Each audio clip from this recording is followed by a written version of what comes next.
Hola, ¿qué tal? ¿Cómo están? Soy Caterina Riveros, tu psicóloga, sexóloga, y este es un episodio más de Hablar de Sexo sin Tabú. Y hoy tengo una invitada muy especial y vamos a hablar de un tema muy agradable. Bueno, agradable y no agradable, pero pues que ha llevado un impacto bastante importante a lo largo de la historia. Ella es la doctora Laura Perfín Herrera, ella es patóloga y vamos a hablar pues de VIH-Sida, sus primeros impactos y un montón de cosas, ¿verdad? ¿Cómo estás, Laurita? Muy bien, gracias Catherine por la invitación aquí a tu podcast. Encantada de estar aquí con tu público. Gracias a ti. Y pues esperemos pasar un buen rato y tener una panorama un poquito más amplio de lo que es el VIH, del impacto que ha tenido en la sociedad en las últimas décadas, ya, Sí, porque ya porque tiene sus 40 añitos, un poquito más. poquito más, Y sí. de las actualidades que tenemos para el diagnóstico y para el tratamiento de este VIH. Exacto, aparte también de repente, aquí me voy a meter ya la contraparte de ustedes los médicos, que son, al final del día ustedes son los que tienen que dar pues el diagnóstico, la noticia, ¿no?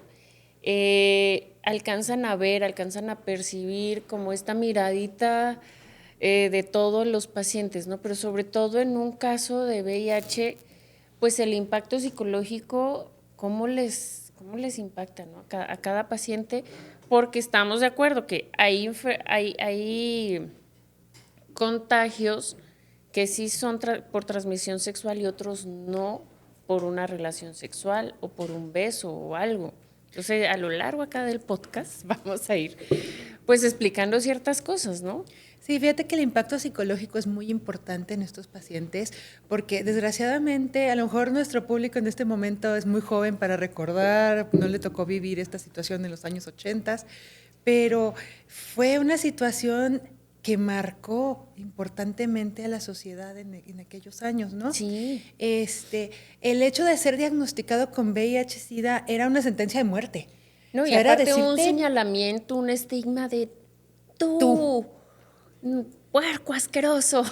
Exactamente, o sea, era considerado como una degeneración o una Ujú. depravación de la persona, lo cual pues sabemos que para nada es cierto, ¿no? Entonces, estas personas, además de que no podían esconder el estar infectados porque no había un tratamiento y los pacientes se deterioraban importantemente, Totalmente. pues la persona era totalmente segregada, totalmente señalada y separada de sus trabajos, separada de sus familias. Esta Hasta de su discriminación. propia alma, Sí, pues. o sea, esta discriminación tan terrible que sufrían y que aún en algunas sociedades o en algunos sectores de la sociedad siguen sufriendo estas personas, Sí, es impresionante. Cuando yo era estudiante recuerdo muy bien a uno de mis profesores que nos dijo, es que actualmente ya no mueres por VIH-Sida, ¿no? Exacto. pero la segregación te mata.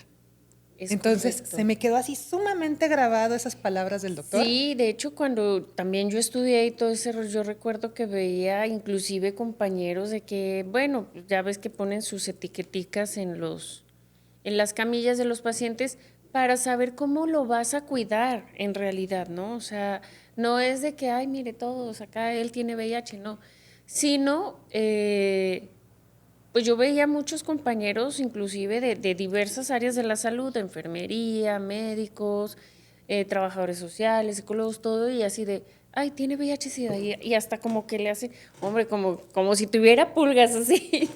Pero yo creo que todo esto es a base de la ignorancia que estaba en ese entonces. Ahorita ya no se vale. No, En la y actualidad no se vale.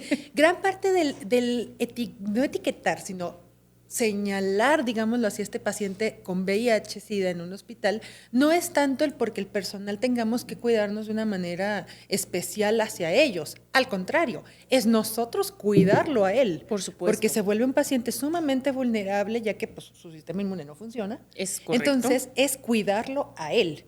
Desgraciadamente, pues muchas de las personas todavía en el sector salud pues malinterpretan esta situación y lo tratan como dices, como si estuviera pulgas así, Sí, como si estuviera así, con infestado. pincitas. Entonces, no es por eso, no se trata de eso.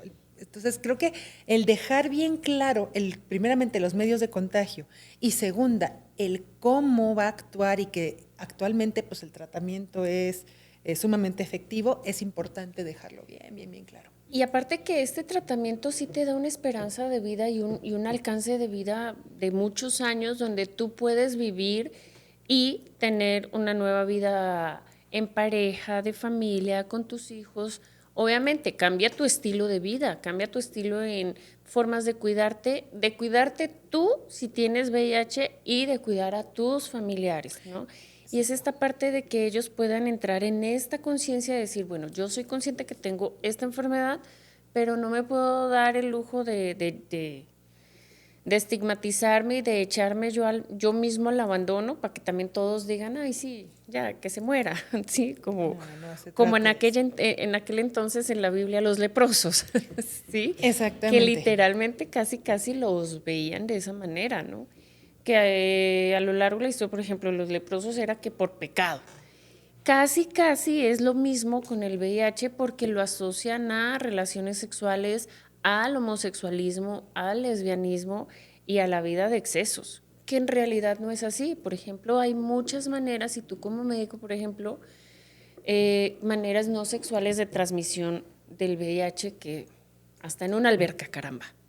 No, y por ejemplo, hay personas actualmente que tienen más de, no sé, más de 35, 40 años que fueron contagiados por cuestiones iatrogénicas, vaya, o sea, no sabíamos realmente cómo era esta transmisión, como en Claro. el área médica, vaya, no se conocía exactamente la transmisión, entonces, personas que de recién nacidos o durante el proceso de trabajo de parto, durante las cirugías programadas o cirugías de urgencia donde recibieron sangre, antes de 1994 estas personas no tenían la protección, vaya, por parte del personal de salud Okay. para tener o evitar estos contagios por parte de los bancos de sangre. Entonces, personas que actualmente tienen 30 y tantos, 40 y tantos años y fueron contagiados de bebés, siguen teniendo ese estigma del tengo VIH, Tengo, pero no exacto. fue por una irresponsabilidad durante estas relaciones sexuales o durante No. estas situaciones de riesgo, vaya. O sea, simple y sencillamente no se conocía estas formas de transmisión y ocurrieron. Exacto, de repente, hasta por una mala praxis de odontología, Compartir cepillos de dientes, que yo sé que no es lo más no es lo más adecuado, adecuado, pero a pero en veces personas que lo sí, hacen. claro, Entonces, o que el paseíto entre amiguitos, amiguitas, y de ahí puede surgir un contagio. Digo, ¿cuál es por ejemplo, si yo soy la infectada y te presté el cepillo de dientes, tú, ¿en cuánto tiempo tú te puedes llegar a contagiar o puedes llegar a decir, ah, caray? Entonces exactamente. es como esta parte, como dices, son cosas que decimos, ay, ¿quién va a prestar un cepillo de dientes? Pues sí, sí Puede lo prestan, ocurrir, sí. puede ocurrir. Hasta la ropa interior se presta. Mira, sí, Hay ahora mil sí que cosas que la gente dice, ay, pero ¿cómo es posible? Pero en este tipo de ambientes o de situaciones se da. Hasta en las albercas.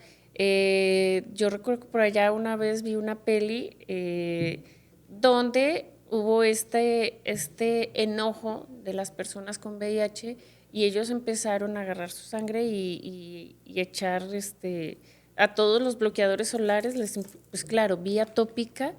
mira, la contaminación de esa forma es muy rara, ¿sí? Exacto. Porque el VIH es un virus enteramente humano, ¿sale? Requiere a las células vivas, a las células humanas vivas para poder llevar a cabo sus procesos de replicación.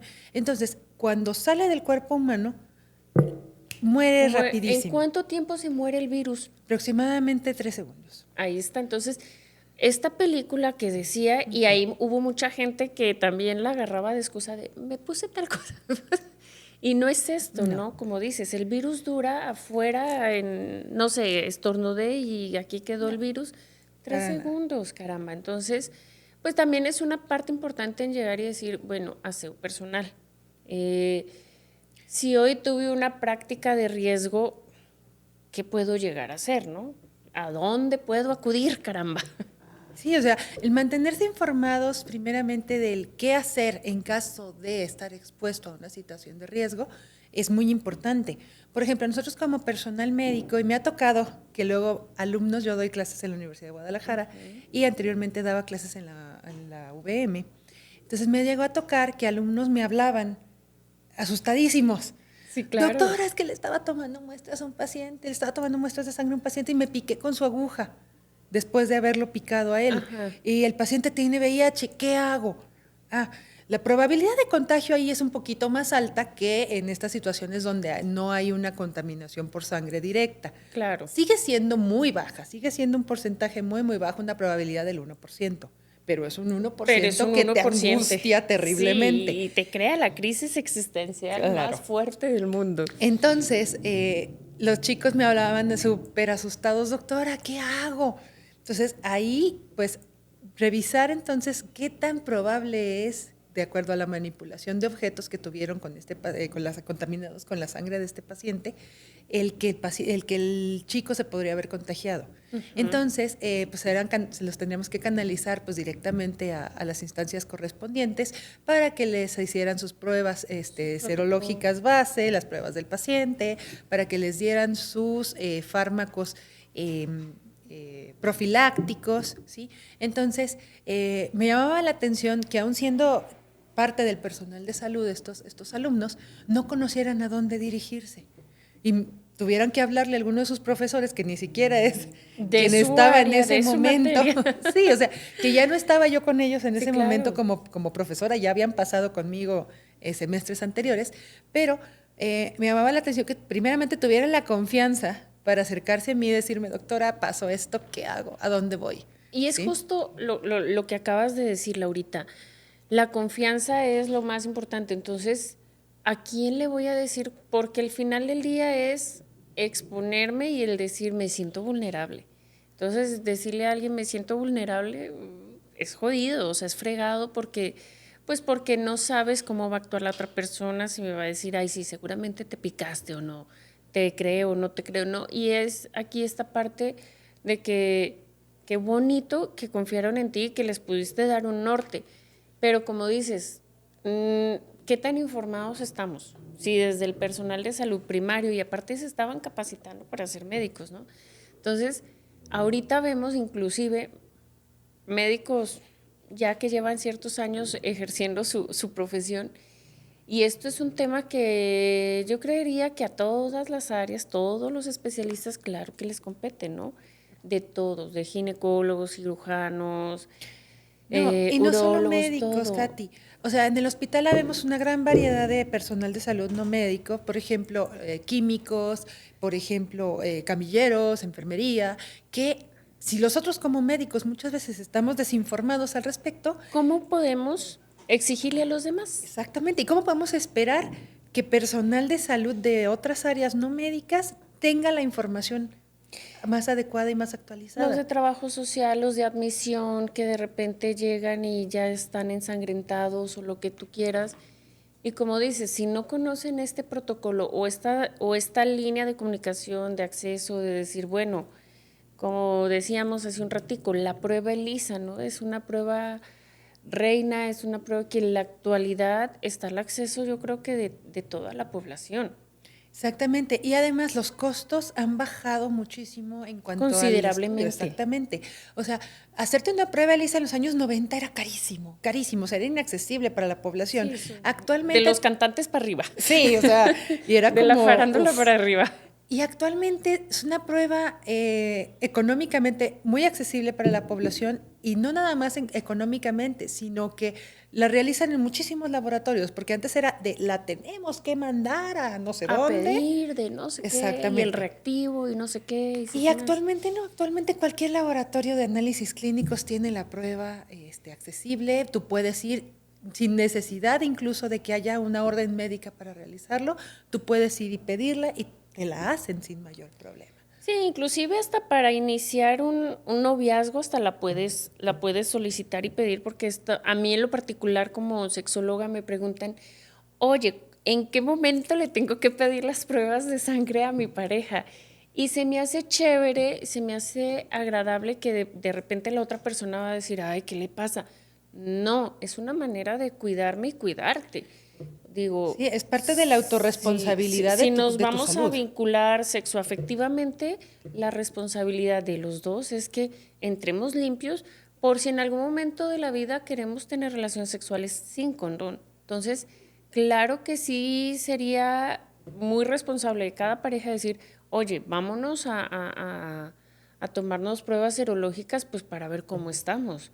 ¿Por qué? Porque ahorita en la actualidad pues, no todos somos vírgenes, eso es una realidad. No, y no solo de VIH-Sida, sino Exacto, incluye de otras pruebas todas. de otras enfermedades de transmisión sexual que pudieran tener pues relevancia. Sabemos que el VIH no es la única, hay Hay muchísimas, muchas. y que el simple hecho de tener otras enfermedades de transmisión sexual pueden aumentar la probabilidad de contagio de VIH. Por ejemplo, todas aquellas enfermedades de transmisión sexual que conlleven presencia de úlceras, presencia de rupturas de epitelio, o sea, que tengan este contacto de fluidos. Por ejemplo, pacientes que tengan sífilis, por ejemplo, y Ajá. tienen la presencia de los chancros propios de la sífilis, aumentan la probabilidad de contagio de VIH.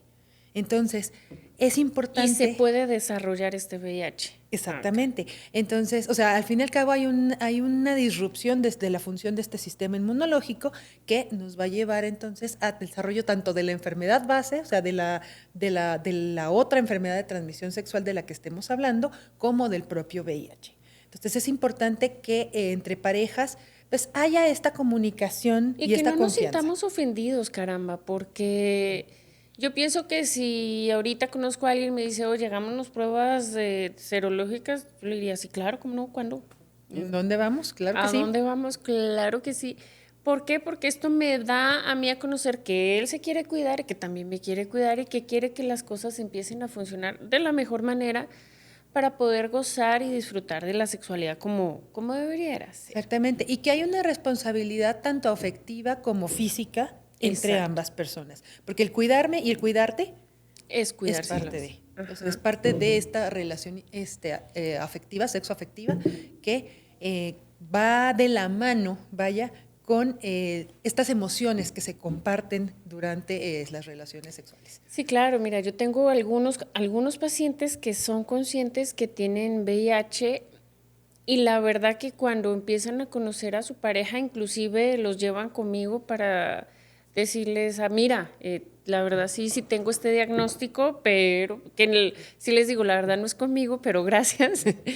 Igual ese es más el miedo a que la pareja reaccione de una manera tal vez violenta o tal vez de rechazo o tal vez Con de miedo, es natural tener eh, miedo. o tal vez de decir bueno, sí estamos empezándonos a vincular, pero ya no va a querer tener esta parte rica de las relaciones, que es la sexualidad, o que va a pensar que si con un condón también se va a contagiar. Entonces, no, normalmente sí les doy el acompañamiento, pero también los mando con algún infectólogo o con alguien que les pueda dar esta Orientación. orientación médica como tal, porque yo en lo particular eso no me atrevo a darlo. Sí, Mira, es bien doy lo importante. poquitico que sé, le digo, mire, así, así, pero mejor vaya con. Es bien importante saber que una persona contagiada con VIH-Sida puede tener una vida sexual normal. Claro que sí. Claro, con su respectiva protección por parte del uso de métodos de anticonceptivos de barrera como el condón, ¿sí?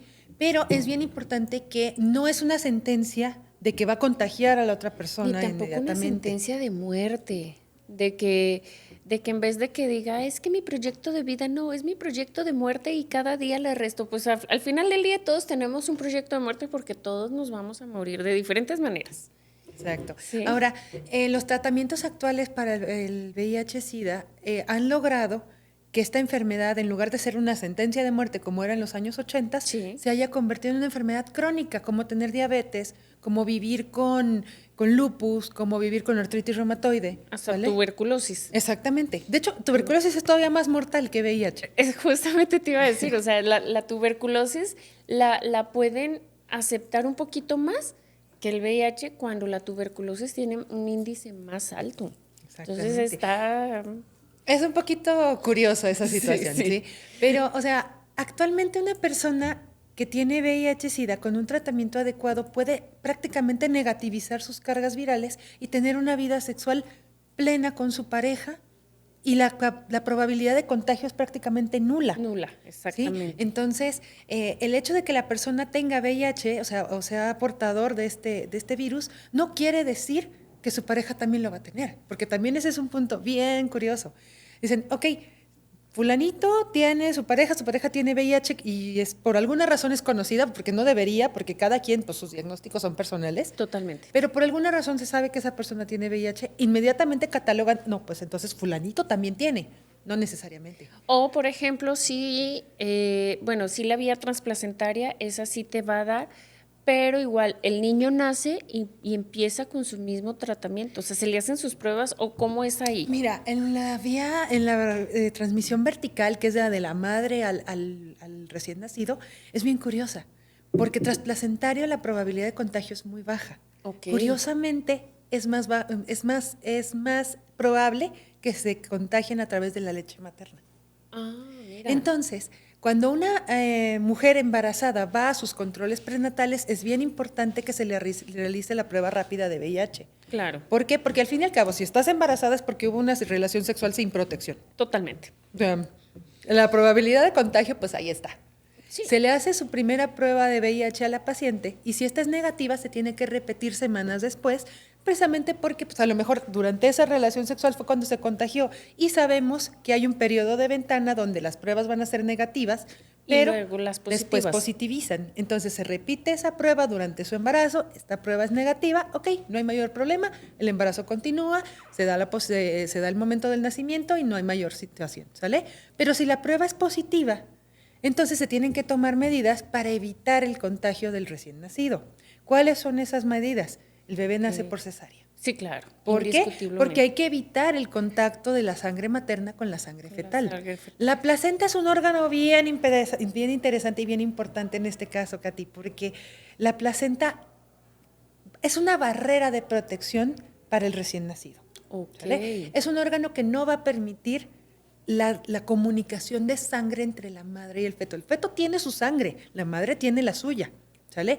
La placenta toma de la sangre materna lo que necesite y lo pasa a la sangre del feto sin contacto con esas sangres. Mira, qué interesante. ¿Sale? O sea, es tan fascinante ese órgano de verdad que tiene esa capacidad de separar las circulaciones. Y lo hacemos tan a un ladito. Sí, fíjate, es bien interesante cómo pues en los hospitales nace el bebé y la placenta, tan basura.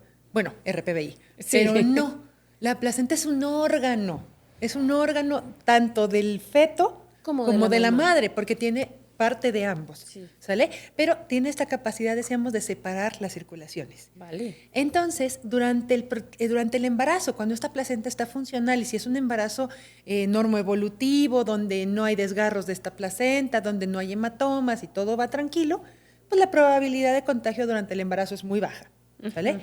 Pero durante el trabajo de parto puede haber desgarros de esta placenta. De manera normal, pues el útero se está contrayendo precisamente pues para expulsar al recién nacido, en este caso pues al producto de la concepción, como muchos le llaman, que pues es una persona al fin y al cabo.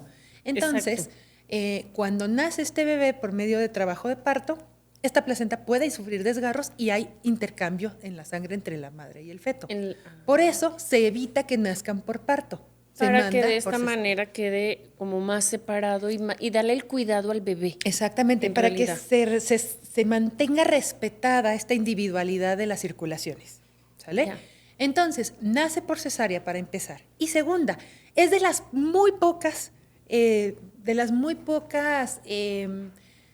indicaciones para que no haya lactancia materna. ¿Sí?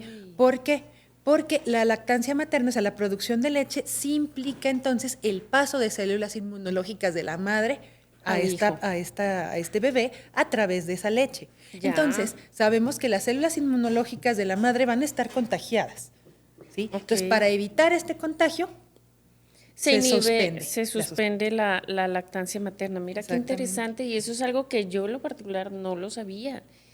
Y a veces también hasta los estigmatizamos de, ay, qué ¿por qué madre no le quiere dar? Tan desmadrada, ¿por qué no le quiere dar pecho a su bebé? Pero pues igual, o sea, a veces nos tomamos una libertad muy, muy tonta en la vida de juzgar a las personas. Nos tomamos un papel de juez, pero tremendo cuando... No nos corresponde. Exactamente. No nos corresponde. O sea, si ella tiene VIH y no quiere decirlo, está en todo su derecho. Está en todo su derecho, por no tenemos por qué cuestionar si le da o no. así con un letrero de tengo VIH, trátenme bonito. No, claro que no. No, ni trátenme bonito ni tampoco. O sea, ni simplemente es una enfermedad crónica como cualquier otra, como, repito, como diabetes, como lupus, como artritis reumatoide, como Lyme, como la que tú quieras. No, y de hecho el Lyme... Sí, yo creo que deteriora un poquitico más, ¿no? Es más agresiva. Sí, es muy, muy agresiva y es muy difícil diagnosticar, a diferencia de VIH. Exacto, porque, por ejemplo, en el VIH tenemos la facilidad de estas pruebas rápidas, que son las pruebas de ELISA, que ya dijimos, las encontramos en muchos lugares. Ahora, está para todos los presupuestos, pero el Lyme no. Entonces, por ejemplo, aquí en el estado de Jalisco hay un... ¿Qué es? ¿Un órgano? Bueno, el COESIDA. Un órgano gubernamental. Es un órgano gubernamental donde tú puedes ir, tengas o no tengas esta práctica de riesgo. O sea, yo en lo particular he ido porque trabajo en hospital de gobierno, me he expuesto en situaciones, pues voy, oye, mira, esta fue mi situación, te hacen un cuestionario, son personas muy agradables. En la atención... La verdad, desde que entras es que ves un montón de información que desconoces, pero si te dicen, a ver, mira, ¿cuál fue tu esto? Mira, tranquilízate, no pasa nada. Si tú te sientes tranquila haciéndote una prueba de ELISA, te la hacemos. Pero la verdad ni siquiera estás para que te hagas una prueba de ELISA, porque a veces hay personas que se histerizan, ¿no? O sea, se rompió el condón con tu novio de 15 años y...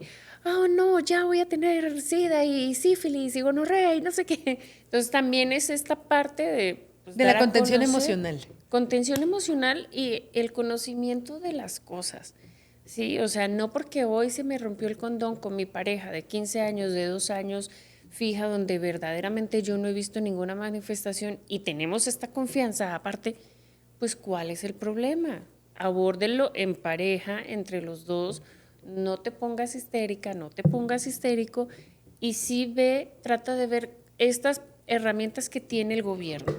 Hay muchos hospitales de gobierno donde también se hacen las pruebas de ELISA. Se las hacen también a los niños, por supuesto que sí. Esto no quiere decir de que el niño, a los 10 años es un carajito. No. O a muchos lo asocian con abuso sexual infantil. Exactamente. Incluso, lo cual pues también no necesariamente. Entonces, el hecho de que necesitemos, ya sea realmente, me refiero a médicamente, te haya una indicación para hacerse una prueba, o psicológicamente, o sea, por tranquilidad, realizarte una prueba, no quiere decir que haya habido una situación de abuso sexual necesariamente, o de abuso físico de alguna otra manera.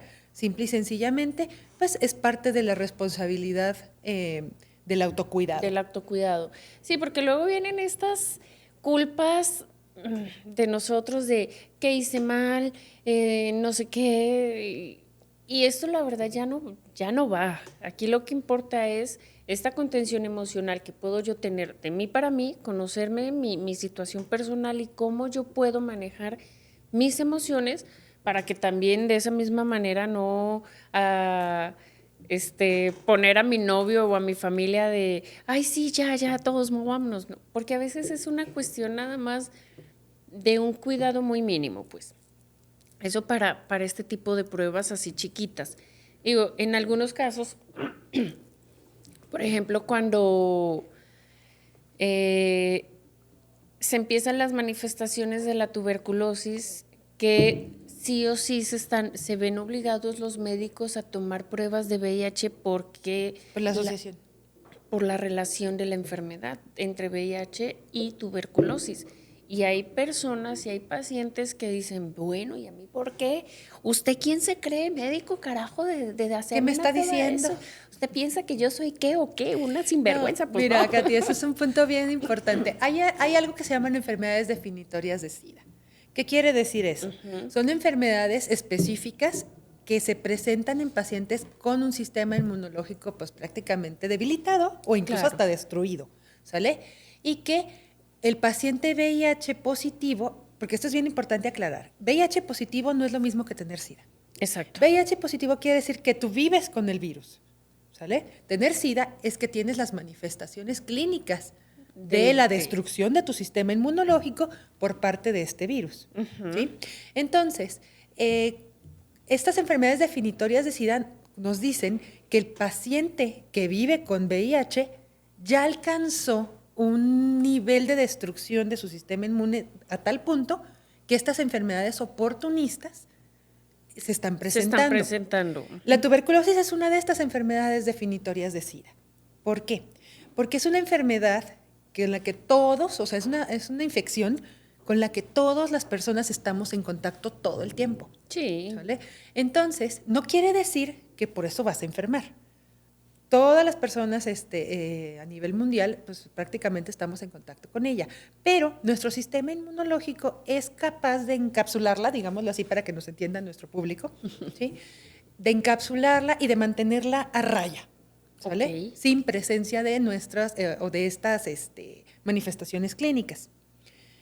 Muchas veces ni siquiera nos damos cuenta que hemos estado en contacto con esta tuberculosis. No, claro, o sea, a veces los manipulamos sin ton ni son y a ya veces después te enteras. La persona tiene tuberculosis y también, o sea, tose en el metro, en el tren, en el camión. En el avión, hay aire circulante. Exactamente, y los demás estamos respirando estas bacterias que están expulsadas por este paciente. Entonces, eso no quiere decir que nos vamos a enfermar. Exacto. Pero una persona con VIH que su sistema inmune ya ha sido debilitado hasta el punto en el cual esta bacteria de la tuberculosis, que ya tiene en sí mismo por haberla respirado en otro momento o porque la contrajo de alguna manera, ¿sí? Ya no puede ser encapsulada por este sistema inmunológico. Entonces comienza a destruir el tejido, ya sea pulmonar, ya sea intestinal, ya sea donde haya estado esta bacteria, ¿sí? Entonces, esta destrucción de la bacteria comienza a dar sintomatología, que ahora sí la conocemos como tuberculosis. ¿Sí? Entonces, una persona que presenta tuberculosis clínicamente activa, necesitamos forzosamente descartar que tenga la infección por VIH. ¿Por qué? Porque primeramente pues, su pronóstico va a ser diferente a una persona que no lo tiene, porque su sistema inmune no funciona igual. Exactamente. ¿Sale? Entonces, no porque queramos etiquetar a la persona con tuberculosis como, es que tiene VIH. Es que necesitamos saber si lo tiene, porque el tratamiento va a ser diferente, porque las probabilidades de que se complique son todavía mayores. Por lo tanto, tenemos que tener especial cuidado y especial atención con ellos. No, y el tratamiento, pues me imagino que cambia en medicamentos y... En duración, en el tiempo. Ya. ¿Sale? En el tiempo que se va a dar. Y también tenemos que tomar en cuenta que como su sistema inmune no funciona, puede estar diseminada a otros órganos, no nada más al órgano donde lo estemos viendo en ese momento. Por ejemplo, estamos viendo una tuberculosis pulmonar, con una tos, con tos con sangre, pero si el paciente tiene VIH, ya catalogado entonces como SIDA, probablemente lo podamos encontrar diseminado a muchos otros órganos y la probabilidad de que llegue al sistema nervioso central, a la médula ósea y nos cause mayores problemas o incluso la muerte del paciente, pues es mucho mayor que en aquel cuyo sistema inmunológico está todavía competente. Mira, qué cátedra nos diste. Yo sabía que tú eras la indicada. No, y pues yo creo que si nos seguimos aquí hablando de VIH, nos vamos para largo. No, VIH es toda una odisea hablar de él. Pero VIH es muy interesante. Sí. A lo mejor en alguna otra ocasión podemos tocar algunos otros rubros de esta enfermedad, porque yo sé que en la población hay muchas dudas al respecto. Dudas y desinformación, Laurita. Dudas y aparte de esta desinformación, esta concientización de, bueno, sí yo puedo llegar a este lugar y no me van a juzgar, sí puedo ir a solicitar una prueba y no me piden una orden de un médico. Ahorita ya tenemos muchas más herramientas que los años 90 cuando se empezaron estas manifestaciones, que inclusive hubo una canción muy muy autóctona, pues, y propia de la enfermedad. No es tanto de una historia sino de la enfermedad como tal, cómo alcanza a dañar a una persona que le impacta a más de uno, ¿no? Pero bueno, yo creo que pues se nos anda acabando acá el tiempito, pero es importante, ¿no? Saber cómo concluir este episodio, el manejo de las emociones, el concientizarnos un poquitico más, el informarnos un poquitico más y pues bueno, tus redes sociales, cómo te encontramos. Ahora también tenemos que hacer la aclaración que es un patólogo, que es una patóloga. Mira, el patólogo es el médico especialista encargado del diagnóstico de las enfermedades a través de la observación directa de los tejidos en el microscopio. Nosotros no estamos directamente en contacto con el paciente. O sea, rara vez nos van a encontrar ahí paseándonos por los hospitales, sí puede pasar, pero nosotros estamos confinados a los laboratorios, donde recibimos la muestra del paciente, ya sea tejido, ya sea líquido, ya sea lo que sea. Lo que otras áreas médicas hayan decidido, de acuerdo a la presentación clínica del paciente, de acuerdo a sus signos y síntomas, para corroborar los diagnósticos. También nosotros con nuestros estudios normamos muchas veces el tratamiento que se le va a dar al paciente y el pronóstico que tiene ese paciente. Muchos inmediatamente nos asocian con cáncer, pero sí, no. Claro, sí. Nosotros nos encargamos del diagnóstico de todas las áreas, o sea, de las áreas de infectología, de las áreas de inmunología, de las áreas de cáncer propiamente. Entonces, nosotros, si ustedes les hicieron una biopsia, un aspirado de líquido, etcétera, ya tuvieron contacto indirecto con un patólogo. Con un patólogo. Bueno, ¿dónde te encontramos en redes sociales? ¿Tienes empresa, no tienes empresa? Mira, pues yo tengo un laboratorio de patología quirúrgica y molecular. Estamos ubicados en el Hospital Real San José de Valle Real, piso 12, consultorio 10B. Ahí estamos a sus órdenes. A mí me pueden contactar en mis redes sociales, Special Path Group Labs en Instagram o en mi Facebook personal, Laura Perfinca con doble I. Y ahí me encuentran. ¿Y latina? Y latina, sí, con doble I. Y K. Ok. Sí. Entonces, pues cualquier cosa, cualquier duda, cualquier pregunta, pues me pueden contactar y yo con mucho gusto. Pues, y muy buena para responder todas las dudas. No, pues a tus órdenes. Muchas gracias, Laurita. Y pues bueno, nos vemos en la que sigue. Y recuerden, una vez al mes, qué bueno es, y una vez al día, qué rico sería. Mis redes sociales, Psicosensual KR, en todas las redes sociales, mi número de celular, 33 30 04 7390.